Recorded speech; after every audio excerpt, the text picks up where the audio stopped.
Well, hello, Jules Sebastian. Thank you so much for joining me today. Hello, Yana. Nice to be here. Thanks for having me.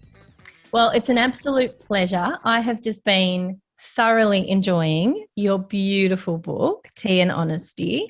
And there's so much that I could have unpacked with you today because, you know, it's almost like you've left no stone unturned. You've talked about every kind of facet of your life. And, you know, the thing that I found most rewarding in reading this was how many relatable moments there were for you as a parent, as a professional, as a partner, as a person in a family going through something really tragic. So you sort of hit on everything that we all go through at some point or another. And it gave me such a better insight into who you are because I knew about you from your podcast, from your, YouTube series, and as a stylist, and of course, as Guy Sebastian's wife. But it was just so fabulous to get the whole picture of Jules and more about who you are as a person. Well, thank you for saying all of that. And I'm glad that you got that from the book because that's exactly my intention with it. I wrote it without really knowing what was going to come out when I started. I had sort of had, and I went back and forth. I'm going to say for a good 6 months, sort of thinking about what I wanted to put in there and the chapters. And I took a lot of time and effort in really curating those 12 chapters down into what they are now. And so my intention was exactly what you're saying, for whoever picks up the book to see themselves in the pages. And of course that, you know, your story is not the same as my story. It's not the same as anyone else's story. What we live is our own things and our own feelings and our own journeys. But I think what we do have in common are those life experiences, like the things I've named my chapters: identity and comparison and grief and guilt and surrender and kindness, and, you know, all these things that we collectively as humans go through on a day-to-day basis, but we go through it in our own way. So I think it's really nice to hear you say that, there was relatable parts in there, because that's exactly what it was for. I just wanted people to pick it up and just go, oh my gosh, I'm so glad that I'm not the only one that has gone through that, or I'm not the only one that's feeling this way. Or, you know, I think somebody like Jules, who is in the public eye, has this perfect, pristine life and nothing ever goes wrong, or she never has to try very hard, or there's never any tragedies, or there's never feelings attached to anything. It's very untrue. And I think for a lot of us, me included, you know, you see other people living their lives. For the most part, you see them living it online and the curated version of that, and you think, oh, what a life, what a breeze. I mean, how do they look this good all the time? Mm-hmm. But underneath it all, we are all the same. We all have struggles. We all have challenges. We all have days where we wake up and we don't feel like doing things, or we wake up in a bit of a mood, or things don't go our way, and or things happen and we lose people, and we lose something we love, or, you know, we're having trouble with our children and parenting is hard, or marriage is hard, or whatever it is. Like, that is happening to every single person you ever bump into or ever meet. And I think it's a nice way to feel not so alone in your life and in what you're sort of trying to get done in your day. So I'm glad you said all of that. Yeah, you're absolutely right, you know, and I think the whole premise behind this show has always been about sharing stories and how we all overcome the minor or the major tragedies in our lives that inevitably occur for all of us at some point or another. And, you know, there's so many things that we could talk about in this book, but, you know, you hit on one before about comparison. And I was talking about this with somebody the other day. As a parent in particular, that is just a constant nagging little voice in the back of your mind, you know. And I'm also a mother of 2 boys, so I completely related to your story and, you know, your wild, energetic little Hudson. I mean, I live that day to day. And I'm constantly finding myself feeling those pangs of envy of the mothers of girls who'll sit and craft for hours, or who'll come with them to the office and play office with them. And, you know, I can't get my boys to stop tearing the house apart for about 3 minutes at a time. Yeah. So, you know, it's that constant, that constant, even if it's not the obvious things like on Instagram when we're comparing our lives to everybody else, it's just those little daily things. And, you know, one of the things that you said in your book was about kind of just accepting our little people for who they are and being so grateful for all the things that they bring to us, and being able to shift that mindset from comparison to almost gratitude. But obviously that doesn't come overnight. So how did that all kind of come about? Why did you decide to share that part of your life? Well, I think I decided to share because I believe everyone feels comparison, no matter what you do, you know, whether it comes to parenting or social media or how you look or how you dress or where you live, or I mean, it is a constant sort of barrage of what other people have going on and what they have and what you might not have. And so it's all around us all the time. I thought it was an important thing to bring up, just to share. Yes, I have been through these feelings and I still have these feelings, but here's a few things that I've tried, and here's kind of where I've landed with the whole comparison thing. And it's funny because that's sort of the chapter that most people talk to me about. That's what I'm sort of finding. And I think it is because it's something that a lot of us struggle with and a lot of us go through. And so I think, I sort of talk about when I had my baby boy Hudson, my first baby, and my sister-in-law, who were very close, and, you know, we live close by, and we've known each other since we were 5 years old. We know each other really well. She was pregnant at the same time, and she had her baby girl and my niece 10 weeks after Hudson. And so that natural kind of, we're hanging out together all the time, having babies together, and watching each other's kids grow up. And Hudson is Hudson, and India is India, and they're two different people, just as they should be, because why would I expect them to be the same? But yeah, watching my life, this tornado of just like everyone, it's like, just watch out because we've arrived, and put your things away, and we're loud and we're a lot, and, you know, like Huddy, he's crazy. He's a lot of energy. And then I'm looking at India, who is calmly walking. Like, we don't walk anywhere. We run, sprint, bounce, jump, flip off things. Still, Hudson is 9. Archie is almost 7. And like, if there is a fence to walk on, they will do it. If there is a pile of dirt to jump into, they will do that. Whereas, you know, I'm watching India just seemingly walking along a cloud and just floating everywhere and doing it in silence, and choosing, the craft over the mud, and the colouring in that she could just sit and do for 2-3 hours at a time and not need anything, not even ask for anything. I was just like, wait a minute, what am I doing so wrong here? And then you go all internal and you start, you know, thinking, what am I doing wrong, and how can I do this better, and how can I make my kid more quiet? And just, I drove myself nuts for a long time, trying to figure out how to, first of all, make Hudson like India, and second of all, how do I make myself like my sister-in-law Mim and parent like that? Because if I parent like that, then my kid will be like that. Until I realized, actually, that's impossible. I'm never going to be Mim, and Huddy is never going to be Indy. That is the first thing I need to do, is accept that we are all different people doing things differently. We are wired differently. We're never going to be the same. So that was my first big revelation, very obvious now in looking back. But then exactly what you said, then I just learned to embrace it. And I was like, okay, we are wild. Like, let's just go with it. We're a wild bunch. We do things haphazardly.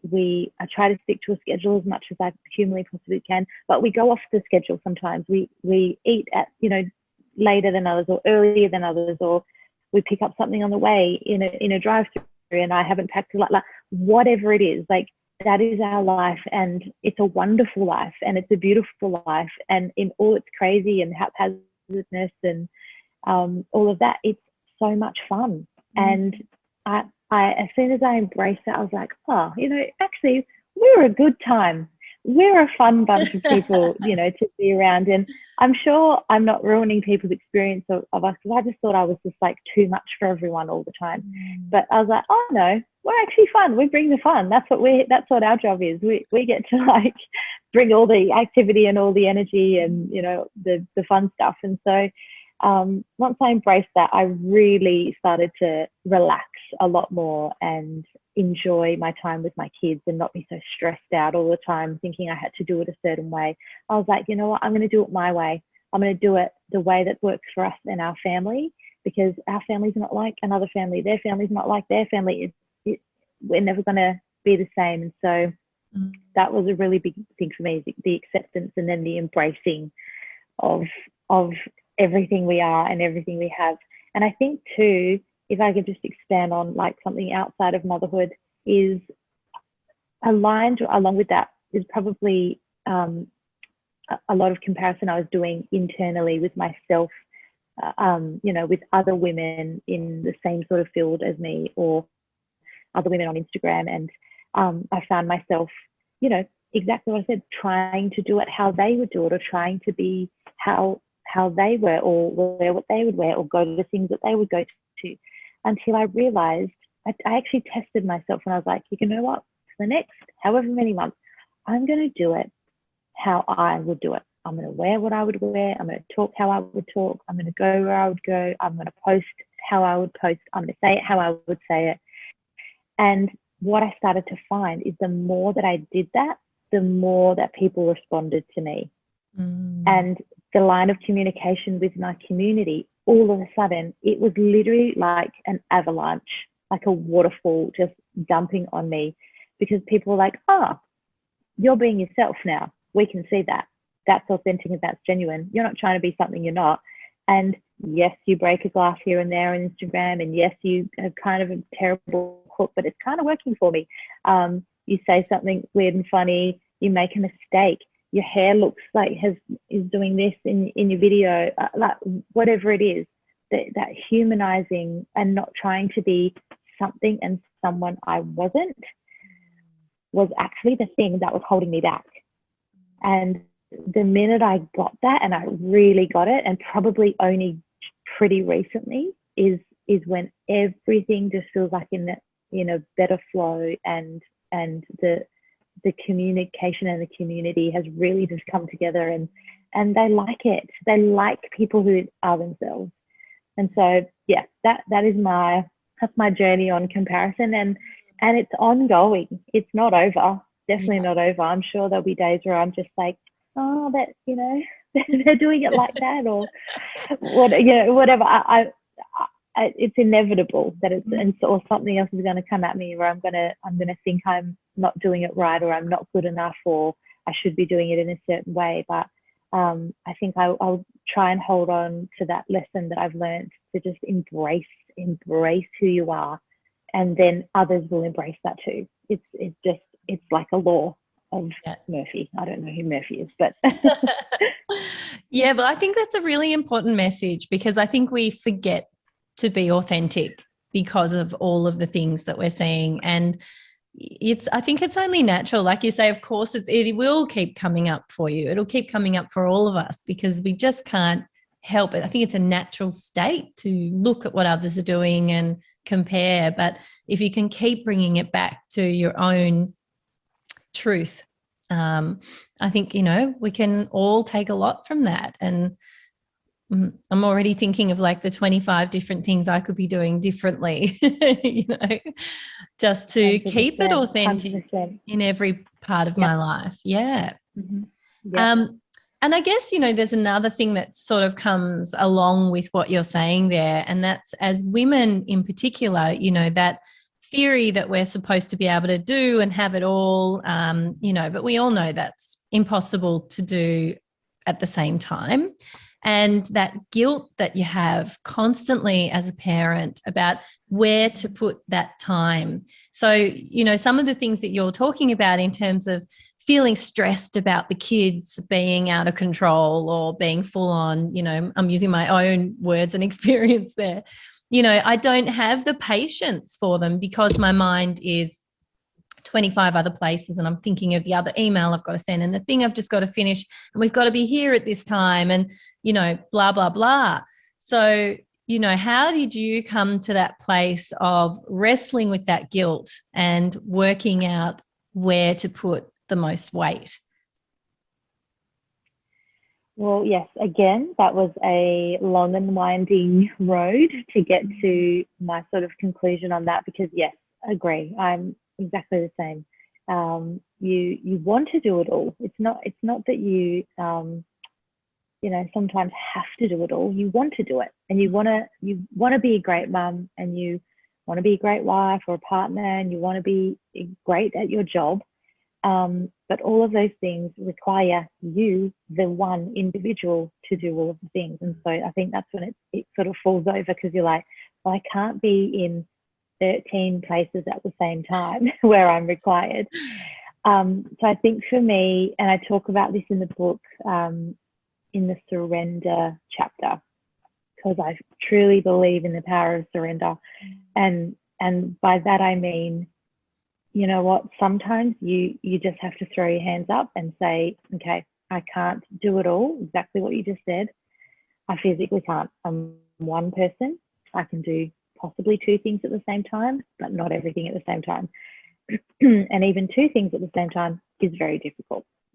And so for me, it came down to, okay, what is important? What is the most important thing? What's the priority here? And for me, it was my family. And at that time, I was working as a stylist, and those hours are nuts. They are, you know, 24/7. You could be, your call time could be 6 a.m., but your prep time for that 6 a.m. call time has been a week in the making, and you've been working all week, and then you get there at 6 a.m. You could finish at 6 p.m. Or when you get to set, you might not finish till 10 p.m. So it's like you never know what's coming your day, and that is very tricky to figure out when you have two small children to take care of, because you need to get them, collect them, be with them, feed them, all of the things, take over from whoever's got them. So for me, I was finding it very, very overwhelming to figure out those hours and figure out how to do it all. And I was like, you know what, these kids are not going to be young for too much longer. I had them, they're my responsibility, and I actually really want to be with them. And I want to do all the things. I wanted to, you know, take them to their little, you know, soccer games and play dates and, you know, after school activities and all that sort of thing.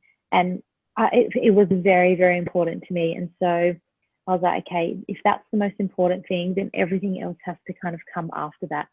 So I made that pretty, I thought, difficult decision, even though I knew it in my heart, that's what I wanted and that's what my family needed and required from me at the time.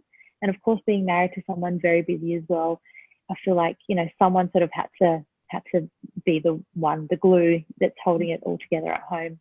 And I was happy to take on that role and responsibility.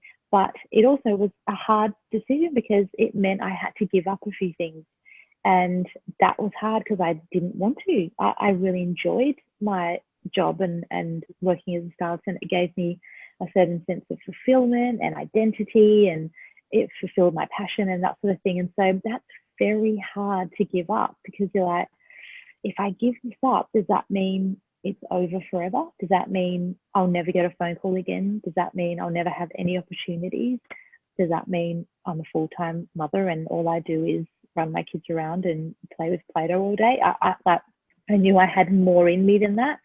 But I also knew that's what my life required at that moment. And I think that's when I'm talking about surrender, that's what I'm talking about, where you're like, okay, I'm not giving up.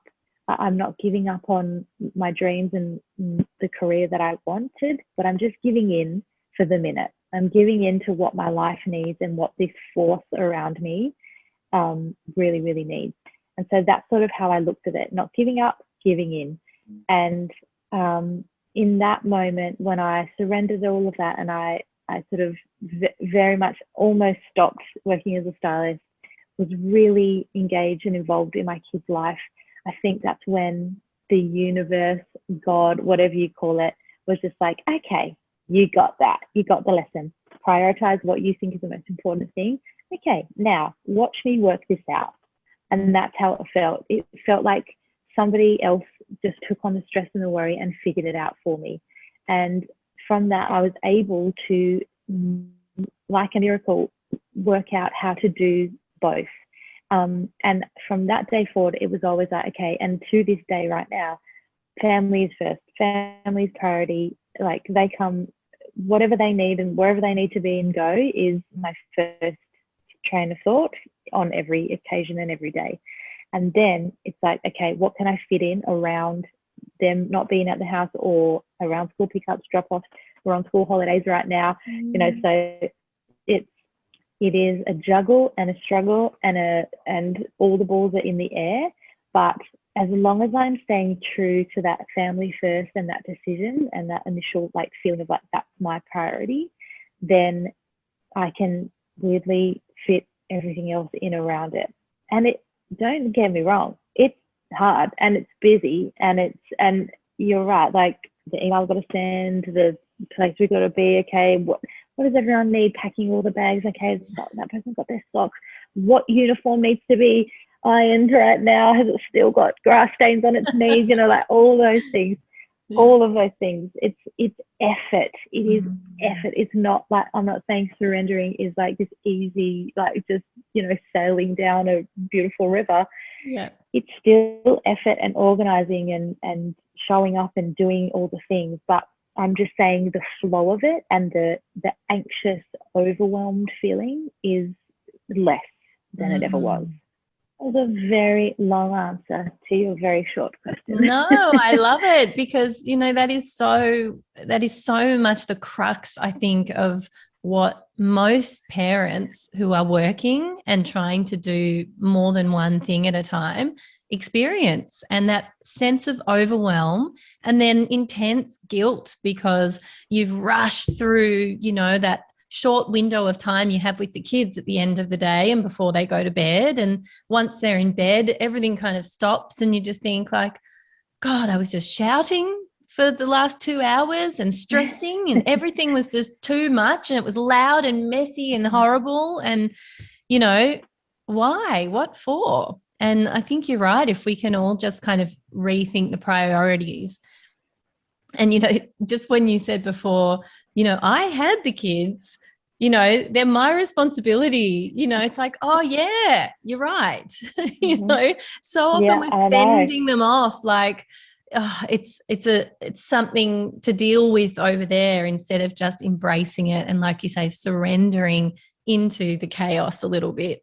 And the kids feed off the chaos too. I know that if I remain calm, which is hard to remain calm when it's all happening, you have to get out the door at a certain time. It's very hard to stay calm, but if I do, then everyone does. If I lose it, everyone loses it. And it's like you're like the oracle of the home. Like you're just like carrying everyone's energy and mood, and you can absolutely alter how the morning goes or the afternoon or the bedtime routine just by being calm. And it's the hardest thing in the world. It's the hardest thing in the world. I try and like take a breath, or like sometimes I leave the room and I don't know, I like take the pile of washing down to the laundry, and that's my time to just count to 10. 2 birds, 1 stone, of course, like always doing a job. But that's my time to like, okay, calm it. All right, now go back in there and you've got this. Yes, totally. In fact, last night when we were having one of those crazy chaotic dinners where, you know, they're up and down off their seats and someone's dropping this and dropping that, and it's just mental. And I must have said something like, oh, God, I'm just like about to lose it. And my eldest said, Mummy, do you need to just go and have a few minutes in your room by yourself? Maybe 10 minutes or maybe 50, 100 minutes? It's like, yeah, I probably do. Oh, if only we could send ourselves to our own rooms. That'd be fantastic. Wouldn't it be? Seriously. I know. I think it's one of the toughest jobs in the world. There's nothing more complex and challenging than parenting. And I think, hearing stories like yours just, helps certainly someone like me who's doing the juggle as well, just feel like, okay, I'm not alone. This is what we're all going through. It's not just my little pocket of friends and we're all, stressed and overwhelmed. It's everyone. And, what are the things we can do to make it through? Mm-hmm. And take the pressure off. I think we put far too much pressure on ourselves to perfectly execute every activity and every day and go to bed, like completely feeling like we've nailed it that day. I don't nail every day ever, I don't think. Because I'm big on, having the house being tidy and everyone's bed being made before I leave the house, and everyone being perfectly behaved and using their manners, and nothing goes out of the lines, and this is how I like to live. But it's not reality. And sometimes I do have to leave the house an absolute bomb and Weet Bix stuck to the bowl all day, which literally enters my mind. I'm like, that's really I hear you really on the annoying me. But again, the priority is like, what's the priority? What is the most important thing? What is the most important? Okay, if the most important thing is getting there on time, then that's your goal. And whatever it takes, get that done. If your priority is, I don't know, making sure that your children are being kind to one another before they leave the house that day, or whatever you're doing, then take the time to do that. Take a minute to, all right, if I'm going to sit here and have a chat about kindness, that's going to take me 3 minutes, but that's going to mean, I can't make the bed. Okay, I'm leaving that. The bed's not going to be made, but at least I'm going to have this chat about kindness. But if the bed is being made is more important than whatever the thing that's going on, do that I just say, go with the priority. Just do the most important thing in that moment every time. And don't feel like you failed at the end of the day if you didn't get everything done, because that is an impossible goal. It's impossible. 100%. I'm going to take that into this afternoon when my boys come storming through that door again. You got this. Yeah, that's it. Now, one of the other things I thought was really interesting was the, 20 or 30 different jobs that you shared with us that you'd been through and you tried. And this is something as a therapist that I'm constantly talking to people about, that you have to just do the shit jobs to find the things that you love. If you're not doing anything, you're not going to find anything. And, you've literally done, just about every job that somebody could have done before settling into a career. So why was it important for you to share that part of, that was in the purpose chapter, I think, finding your purpose. Why was that an important area for you to talk about? Well, I found the purpose chapter, actually one of the hardest to write, because I have always felt bad about that in myself. I've actually always felt like that is a bit of a failure, because I was never one of those people that were like, okay, when I leave school, this is what I want to do. I'm going to go to university. I'm going to study that thing, and then I'm going to be that. My path has never been that clear to me in my own head and my heart. And I always felt really bad about that my whole life. And I always saw it as a weakness, and I always saw it as something that was like, I always felt like I had to figure out what is my purpose? What am I here for? What is this great big giant thing that I'm supposed to do with my life, and how am I going to impact the world, and how am I going to make a difference in the life of other people. And I had such pressure on myself to do this and find this oracle of purpose. And I was always on this quest and feeling like I never found it, and I could, and like a failure. That's the God honest truth. And I thought, maybe there are other people that feel this way, and maybe this is an important thing to include, because I have figured out that that's actually not a failure at all. And I felt like that was an important message for anybody who might feel this way, or are in the beginning of their life and trying to find out what they want to do with themselves. That's fine. It's actually fine. And things worked out great for me. They worked out great. And I did not know that was going to happen. I truly didn't. Like, sometimes I'm like, oh, okay, that worked out just fine. But also, what I love about it is that the amount of things that I learned along the way in all of these jobs. Like, when I think about my very first job, which was at McDonald's when I was 15 years old, I learned so many things that I still recall in this life today about how to, treating customers and customers always right, and prioritizing things in order and doing the most important things first.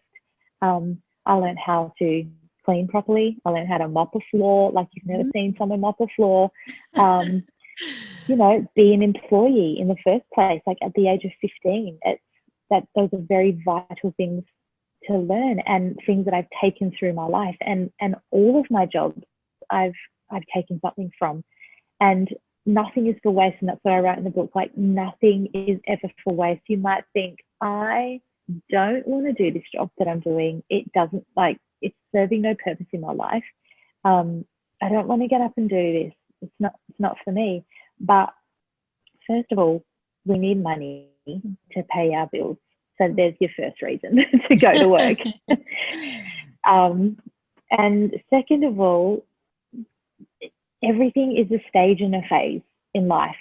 Everything. And those things, it doesn't mean it's forever. And just because you're in it, it doesn't mean you're going to be in it for the rest of your days. And it could be a stepping stone, or it could be a side step to something, that you might not see coming. You never know who you're going to meet. You never know what's going to come your way, what opportunity is going to come your way, doing that job that you don't want to go to every day. You just never know what life is going to throw to you. And it's not a failure. I just see it. Life is one big lesson. It's one big lesson. We're here to learn. We're here to absorb. We're here to try and be better people every single day. And you're not a failure if you've had a million jobs and you've tried a lot of things and you like a lot of things. And because that was my problem, I was like, but I like so many things. I like, I like music, and I like art, and I like English, and I like sport, and I I like food, and I like flowers, and all these things that I was interested in, and that I sort of talk about following your curiosity and just following the things and those little nudges inside of you that you like. Like, I worked in a florist because I was like, well, maybe I would like to be a florist. I love flowers, and now I'm obsessed with flowers. I love having flowers around me. It makes me happy. It brings me joy. But I figured out that I don't want to be a florist, because that's not what I wanted to do with my life and as a job. And I figured out, okay, good. I don't want to do that. That's good. Now I know that. Okay, what else am I going to try? And all those things lead you to where you're supposed to be. And I truly believe it. And I just think all power to those people who know exactly what they want, because that would be a relief.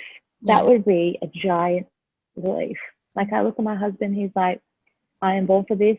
This is what I want to do. I'm excellent at it. Here I am. I'm going for it. Yeah. But along with that, and I say, I'm trying to remember my own quote in my own book. I think I say something like, just because the purpose is clear, it doesn't mean the path is. And I think that's really important to remember, because even though you are sure of your purpose, if you are sure of your purpose and I want to do this and I want to be that, it doesn't necessarily mean that the path to get there is going to be a straight line.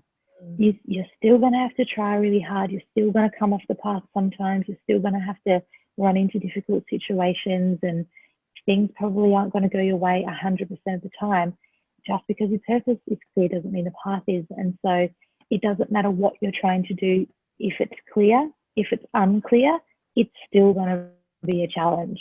So don't feel bad about yourself if you're trying this, that, and the other, and like a whole bunch of things. Like, it's fine, you're fine, and you're gonna be great at the end of it all. You're gonna know a lot of stuff. Yeah, 100%. And I think that is so important, because I think particularly for young people, there is a lot of pressure for them to know what they want to do, that pressure to do well at school so they get into the course that they want. And, you know, we know at this end of, 20 plus years after finishing school, that it's a starting point, it's a jumping off point, and wherever you land is wherever you're going to land. And maybe being around people like Guy, who are very clear, and having that energy around you, being with someone from a young age who's very clear, this is where I'm going, I can imagine that would have added to that pressure of feeling like you needed to find your thing, because it wasn't clear. There were so many interests and so many things you were good at. It makes that really hard. And I think that's really common for a lot of young people. It is. And also being, side by side with somebody who was very successful as well in their chosen path. So not only did he know what he wanted and he went for it, he became successful in it. And so here was me just going, I don't know what I want to do with my life. I don't know how to figure out, what I'm going to be and how I'm going to get there. And that comparison thing again of, well, now I've got all this pressure to be as good as that and to be as successful as that. And he never one time put that pressure on me. That was all coming from my own self and my own comparison, my own freaking out. But that's when you just have to come back to yourself and be like, it's not my path, that's their path. I have my own journey and I'm going to get there eventually. And even if I don't, it's fine. Yeah. So yeah, that was a big one for me too. Yeah, well, I think that says a lot about you and your strength of character, because I think that would be really challenging, and probably is very challenging for partners of people who are very successful, and to be, like you say, side by side with someone whose career is, becoming wildly successful and up and up and up and up, and you're still feeling like you're treading water. I imagine could be the undoing of a lot of relationships. So, it says a lot about you. Just hang in there, for dear life. I'll get there eventually. And you have. Look at you now. So it just goes to show you just got to trust in the universe, try things, and don't get stuck in that, that fear, I suppose. Yeah, big time. And follow the nudges, follow the things that you're curious about, follow the things that interest you and spark joy. And I never realized that being a stylist was a career. I didn't know that you could, get paid to do that. I truly didn't know that until I moved to Sydney and started studying fashion. And then I was like, oh, creative people can have jobs in creative fields. It never occurred to me. I just thought you're either an academic or you're a creative. And if you're a creative, you're probably just going to be poor. I just assumed that you needed to be an academic in order to get a real job. Yeah. But what I have, and I'm so excited for this generation coming through, because the opportunity for creative people is boundless and endless. It's so exciting. Sometimes I wish I could be 20 again now in this generation. Yeah. Because opportunities like YouTube and Instagram and blogs and you literally couldn't do any of that when we were kind of up and coming. It was, if you didn't work alongside a magazine or something that wasn't on the internet, then you sort of, all those jobs were just up for grabs, and you had to kind of wait for someone to die in order to get one of those jobs. Whereas now it's like you can be whatever you want to be, like literally make a website or start an Instagram page, or you can create the person that you want to become, or you could create things that other people can see and be a part of. It's so cool. I love that. I love that for creative people, that there's just so much opportunity now for people to do things. Yeah, 100%. It's amazing. And, for us growing up in an era without mobile phones or, even the internet at school, it's just a vastly different world for these people. Lucky things. Yeah. I know.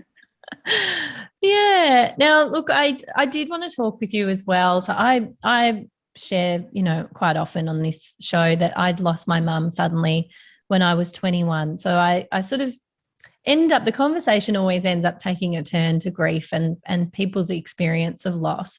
I also spent a number of years working as a counsellor at the coroner's court. So I worked intensely with families and friends and witnesses who had experienced sudden and unexpected loss in Victoria. And, you shared beautifully, the harrowing experience that you and your family went through losing your brother. And there were so many points in there that I just think were so important to share in terms of how you deal with the sudden loss of somebody. And one of the things that you said was that you had to sort of come to a place of acceptance that you just weren't going to have the answers about what happened for your lifetime. And for some people, that is the thing that they absolutely cannot move past. So how did you actually get to that place? Because it's such an important step, I think, and so difficult for so many. So what got you there? Yeah, grief is such a personal journey, and it is different for every person that goes through it. I think it's a good question. How did I get there? I feel like I got there pretty fast, and I think it was because we lost my brother. We lost my brother to suicide, and it was a shock, a very sudden, just sideswiping, did not see that coming situation. And Guy and I were on our honeymoon, so it was 5 days after our wedding. So the last memory I have of my brother, and I talk about that in the book, is him doing the caterpillar on the dance floor. That's like, literally middle of the dance floor, everyone crowded around him, life of the party, sweating, dancing, having a great time. And then we were on our honeymoon overseas in Rome, and my dad calls us up and tells me the news that, my brother had died and he'd taken his own life. And I just was, still to this day, I don't know if I can ever wrap my head around it, when really big things like that happen, and you would know, losing your mum, I can't imagine it. You can't really ever understand that. It's too big of a thing for your brain to comprehend. You're just like, oh, okay, what? Like it's always going to be confusing. It's always going to be shocking. It's always going to be sad and devastating and tragic.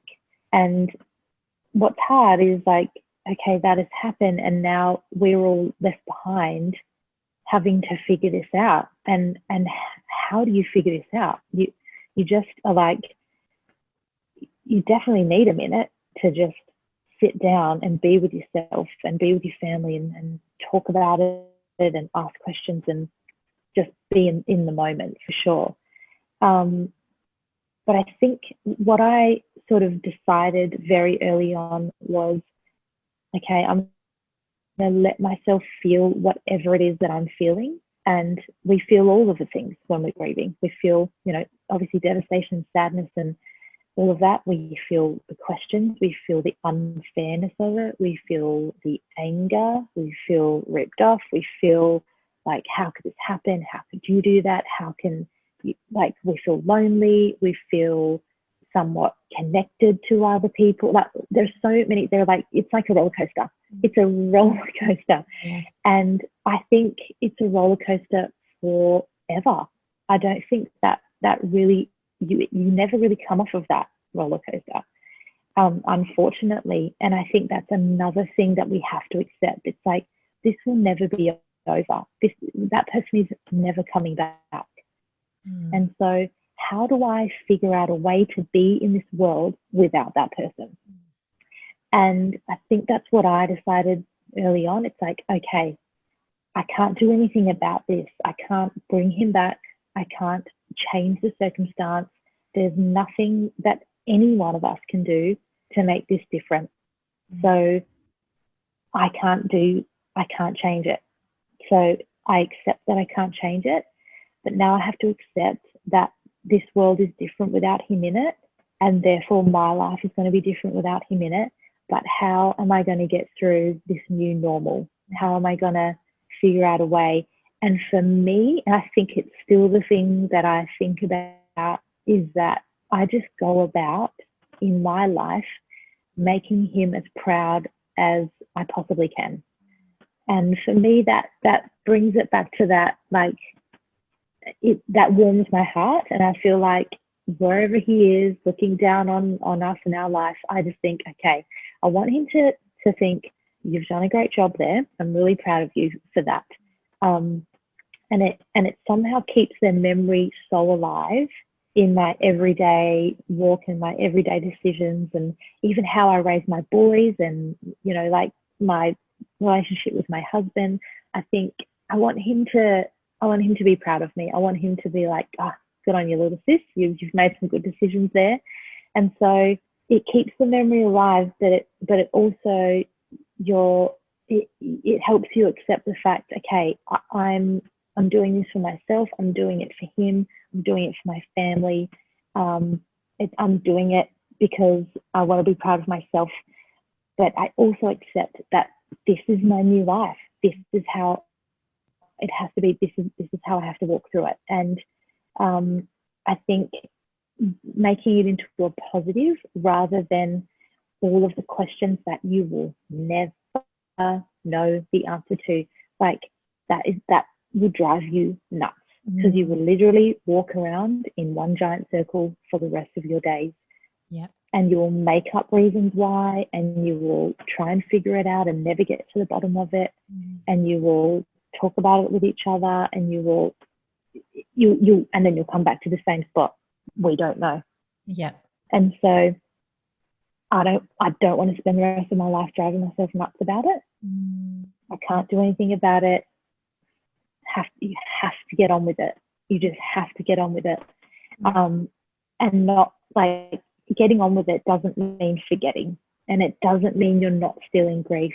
It doesn't mean you still don't remember the fantastic times you had together. It just means there's nothing I can do. I've got to get on with it. And that it does take a minute. It takes a minute to get to that. Like, you have to feel the feelings. You have to walk through it. It's not easy. It's awful. It's awful. There's nothing worse than losing someone you love. Yeah. Nothing worse. You can't think of a worse thing. That's the worst thing that can happen. It is. Yeah. And so, yeah. But it is personal, and time, as we know, it heals things, but it doesn't make it easier. It makes you feel better, but it doesn't make it easier. So you just have to figure out a way for yourself to get through it, and to live a life that you're proud of and that would make them proud, I would say. Yeah, that's beautiful. Because I think, for so many people, when you're in those first few years of grief and trying to come to terms with it, there's this untenable idea that we're going to get closure at some point. And I hate that word, because it doesn't exist. As you say, you don't get closure. This doesn't go away. We're trying to problem solve our way out of it, because that's what our brains are wired to do. Okay, here are the pieces. I've got some missing pieces to this puzzle. I'm going to just frantically go around in circles trying to put it all together. But as you say, in a lot of the cases, you can't solve it. So I think it's unfair to kind of have that expectation that at some point there's going to be closure and that you're going to be okay and move forward.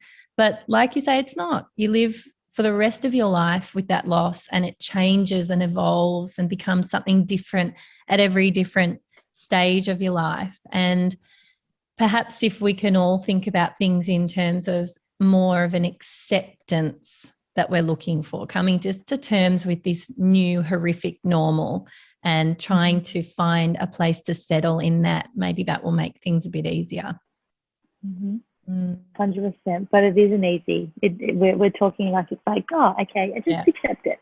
Yeah, but I understand that it's not. It's a process that you have to go through. You have to go through it. You have to feel it and do it and be in the mud. And it's a personal thing for everybody and how they end up. But yes, I think if you can find a way to accept it and spark the joy back into your own life and not be in the sadness all the time, I think that's really important.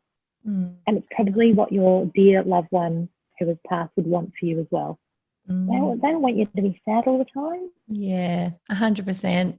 Yeah. And how do you keep your brother alive for your boys who, you know, unfortunately he didn't get to meet? And for so many people, like in my life as well, you know, my mum hasn't met even my partner or my boys, or, you know, all those big important things that are happening to us, they're sort of missing out on. So how do you keep him alive for them? Well, we have sort of not a rule, I don't want to say it's a rule, but a policy in our house that nothing is off the table. So we, you know, the boys can ask us anything and we will honestly answer them. They can talk to us about whatever they need to. So I think we're big communicators in our house. I'm very fortunate to be married to a very good communicator. He's a talker, and you know, we are constantly talking and solving the problems of the world. So the boys, I think they see that about us, and we're constantly talking to them about, you know, whatever, and they will ask us and talk to us about things. So that is also on the table and up for discussion. And my brother had two little girls. They were really young at the time when he died, but they live in Adelaide, and so we're in close connection with them, and they know the boys know their cousins, and obviously when we go to Adelaide, we hang out with them, and they've had trips up to Sydney, and so that's a really nice way to keep that conversation of that was mummy's brother's kids.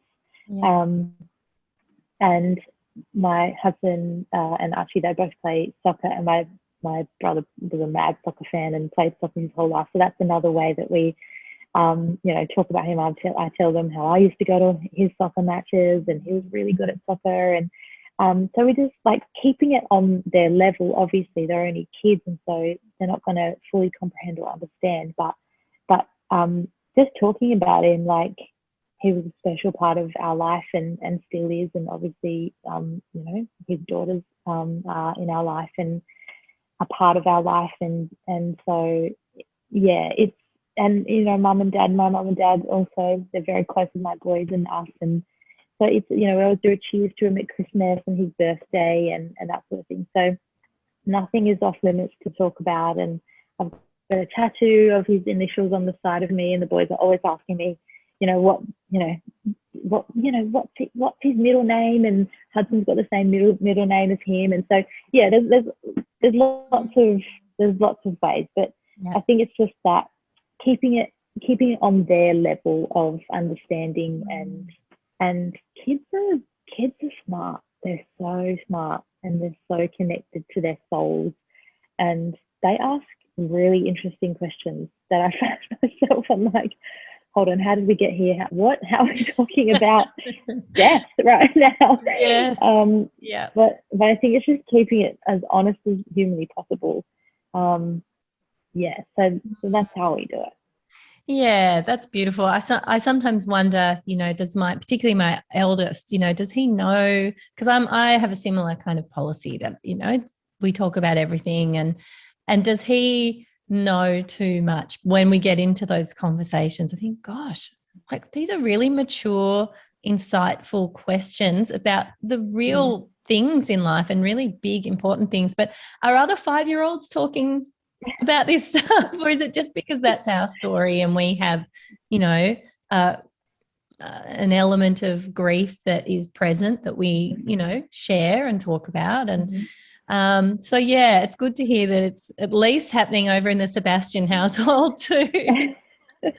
Oh yeah, we get real deep over here. I love it. I guess they're going to get to all of this stuff eventually, aren't they? It's just a matter of, as you say, keeping it on their level and making sure that they're safe and they feel secure in the conversations that are being had. Absolutely. And I'd rather it come from us than somewhere else. Yeah, absolutely. Now, Jules, there's so much more I could go into, but I realise we're sort of running out of time. But what is coming up next for you? Is there more writing in the pipeline? What are you up to? I feel like I just need to get through this book, even though, you know, I did finish it a while ago, but it took a lot out of me because there's a lot in there. So I feel like I'm just living in the moment of people reading it and embracing it into their hearts and homes and hands.